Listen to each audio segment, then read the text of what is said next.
అందరికీ నమస్కారం.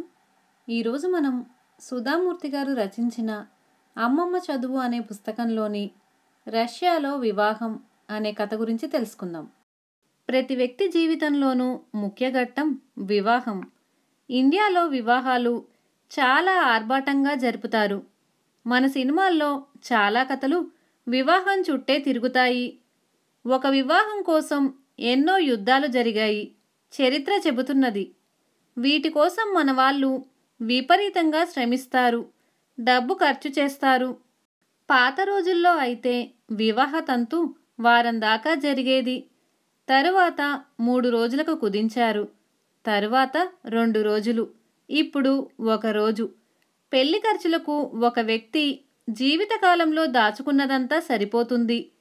కొందరు వీటి కోసం విపరీతంగా అప్పులు చేస్తారు. తీర్చేందుకు శేష జీవితాన్ని ఖర్చు చేస్తారు. నాకు తెలిసి వెట్టి చాకిరి చేసేవాళ్లలో చాలామంది పెళ్లిళ్ల కోసం అప్పు తీసుకున్న వాళ్లే. పెళ్లిళ్లలో కాబోయే దంపతులు, వాళ్ళ తల్లిదండ్రులు అనేక విషయాల గురించి చాలా ఆందోళన చెందుతారు. అమ్మాయి అందంగా ఉంటుందా? అతిథి మర్యాదలు బాగా జరుగుతాయా? అబ్బాయి అమ్మాయిని చక్కగా చూసుకోగలడా? ఇక వివాహ భోజనం గురించి మనం పడే అవస్థ చెప్పనవసరం లేదు. వివాహ సమయంలో యువతీ యువకులు కలుసుకుంటారు. వృద్ధులు తమ అనారోగ్యాల గురించి చెప్పుకుంటారు. స్త్రీలు అందమైన తమ ఆభరణాలను, పట్టుచీరలను ప్రదర్శనకు పెడతారు. ఈ మధ్య నేను మాస్కో సందర్శించాను. అది రష్యా రాజధాని. ఆ నగరంలో లెక్కలేనన్ని యుద్ధ స్మారక చిహ్నాలున్నాయి. తన చరిత్రలో రష్యా 3 పెద్ద యుద్ధాలు జయించింది. అది వాళ్లకు గర్వకారణం. చాలా యుద్ధ స్మారక చిహ్నాలను నిర్మించుకున్నారు. విజయసారథులైన సేనాపతుల విగ్రహాలెన్నిటినో ప్రతిష్ఠించుకున్నారు. మొదటి యుద్ధం గనుడైన పీటర్కు స్వీడన్కు మధ్య జరిగింది. రెండోది జార్ అలెగ్జాండర్ Iకి ఫ్రాన్స్కి చెందిన నెపోలియన్కు మధ్య జరిగింది. ఇక మూడో యుద్ధం రెండో ప్రపంచ యుద్ధం 1945లో హిట్లర్తో జరిగింది. మాస్కోలో శాంతి ఉద్యానవనం ఉన్నది. అది చాలా పెద్ద పార్కు.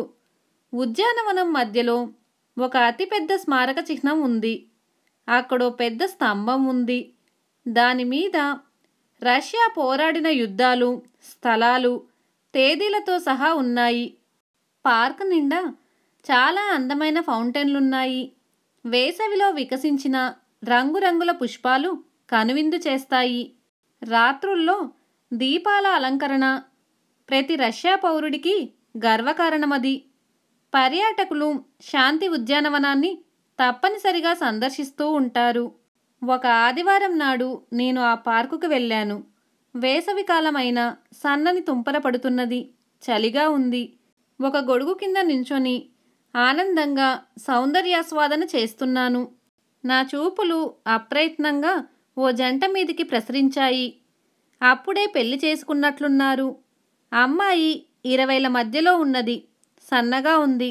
గోధుమ రంగు జుట్టు, నీలి కళ్ళు, చాలా అందంగా ఉంది. అబ్బాయి వయసు కూడా దాదాపు అంతే ఉంటుంది.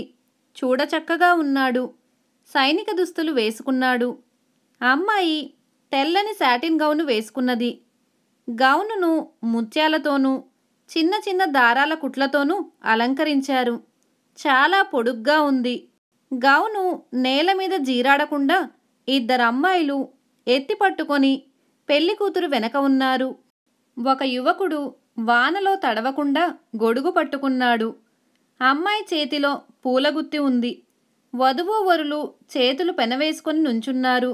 మనోహర దృశ్యం. పెళ్ళైన తరువాత ఇద్దరూ వానలో ఈ పార్క్ ఎందుకొచ్చినట్లు చిత్రంగా అనిపించింది నాకు. ఇంతకంటే ఆనందప్రదమైన చోటుకు పోవచ్చును కదా. ఇద్దరూ స్మృతి చిహ్నం సమీపంలో ఉన్న వేదిక దగ్గరకు నడిచారు. పుష్పగుచ్చాన్ని దాని మీద పెట్టి నిశ్శబ్దంగా తలలు వంచి నించున్నారు. నిదానంగా వెనక్కు నడిచారు. ఇదంతా చూస్తుంటే జరుగుతున్న తతంగం ఎందుకో తెలుసుకోవాలనే ఆరాటం కలిగింది నాకు. ఆ దంపతుల్నే అడిగి ఉండవచ్చును. వాళ్లకు ఇంగ్లీష్ రాదేమో. నాకు రష్యన్ భాష రాదు. వాళ్ళ సమీపంలో ఒక పెద్దాయన నుంచొని ఉన్నాడు. అతను నన్ను, నా చీరను చూసి భారతీయులా అన్నాడు. అవును, నాది భారతదేశం అన్నాను. రాజ్ కపూర్ సినిమాలు చూశాను, చాలా గొప్ప సినిమాలు. రాజ్ కపూర్ రష్యా పర్యటించాడు. మై ఆవారాహు నాకు తెలుసు. మాస్కోలో 3 భారతీయుల విగ్రహాలున్నాయి, నీకు తెలుసా? ఎవరు వాళ్ళు? మహాత్మా గాంధీ, జవహర్లాల్ నెహ్రూ, ఇందిరాగాంధీ. మా మధ్య కొద్దిగా చనువేర్పడింది. అతన్ని కొన్ని ప్రశ్నలు అడగాలని నిర్ణయించుకున్నాను. మీరింగ్లీష్ ఎలా నేర్చుకున్నారు? ఓ, నేను విదేశాల్లో పనిచేశాను. ఆ ఇద్దరూ ఈరోజే వివాహం చేసుకున్నారు. ఆ నవదంపతులు ఈ యుద్ధస్మృతి దగ్గరికి ఎందుకు వచ్చారో చెబుతారా? అదా, అది మా మంచి సంప్రదాయం. వివాహాలు సాధారణంగా శని ఆదివారాల్లో జరుగుతుంటాయి. ఏ ఋతువైనా సరే. రిజిస్టర్ ఆఫీసుల్లో సంతకాలైన తరువాత నవదంపతులు దగ్గర్లోని ముఖ్యమైన జాతీయ స్మృతి చిహ్నాలను విధిగా సందర్శించాలి. ప్రతి యువకుడు కనీసం 2 సంవత్సరాలు సైన్యంలో చేరి పనిచెయ్యాలి. హోదా ఏదైనా సరే వివాహ సందర్భంలో సైనిక దుస్తులు తప్పనిసరిగా ధరించాలి. ఎందుకలా? ఇది కృతజ్ఞతకు గుర్తు. మేము చేసిన యుద్ధాల్లో మా పూర్వీకులు అనేకులు ప్రాణత్యాగం చేశారు. కొన్ని యుద్ధాలు గెలిచాము, కొన్నిటిని ఓడిపోయాము. ఏది ఏమైనా వాళ్ళు త్యాగం చేసింది దేశం కోసం. వాళ్ళ పూర్వీకుల త్యాగాల ఫలితంగానే తాము స్వతంత్ర రష్యాలో జీవించగలుగుతున్నామని కొత్త దంపతులు జ్ఞాపకం చేసుకోవలసిన అవసరం చాలా ఉంది. వీళ్ళు వాళ్ళ ఆశీస్సులు కోరాలి. దేశప్రేమ పెళ్లి సంబంధాల కంటే ప్రధానమైంది.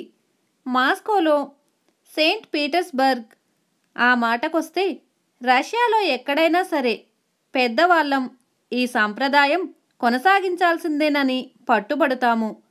పెళ్లి రోజున దంపతులు తప్పకుండా దగ్గర్లోని యుద్ధ స్మారక చిహ్నాన్ని సందర్శించి తీరాలి. మనం మన పిల్లలకేం నేర్పుతున్నాం?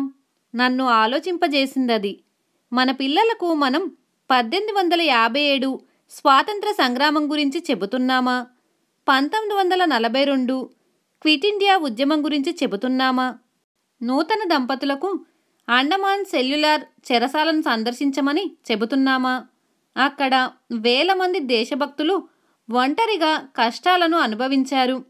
భగత్ సింగ్, చంద్రశేఖర ఆజాద్, శివాజీ, రాణా ప్రతాప్, ఝాన్సీ లక్ష్మీబాయి మన స్వతంత్రాన్ని పరిరక్షించేందుకు ప్రాణాలొడ్డిన వీర జవాన్లు మనకు జ్ఞాపకం ఉన్నారా? స్వతంత్ర భారతదేశం ఉదయించేసరికి వీరిలో ఎవరూ సజీవులు కారు. మన జీవితాల్లో అతి ముఖ్యమైన రోజున వారందర్నీ స్మరించే మర్యాద, ఔదార్యం మనకుందా? చీరలు కొంటాం, ఆభరణాలు చేయిస్తాం, భోజనాలకు తినుబండారీల తయారీలో నిమగ్నమవుతాం, డిస్కో పార్టీలు జరుపుకుంటాం. ఒకటే ఆలోచన, కళ్ళలో నీళ్లు నిండాయి. రష్యా నుంచి మనం ఈ పాఠం నేర్చుకుంటే బాగుంటుంది.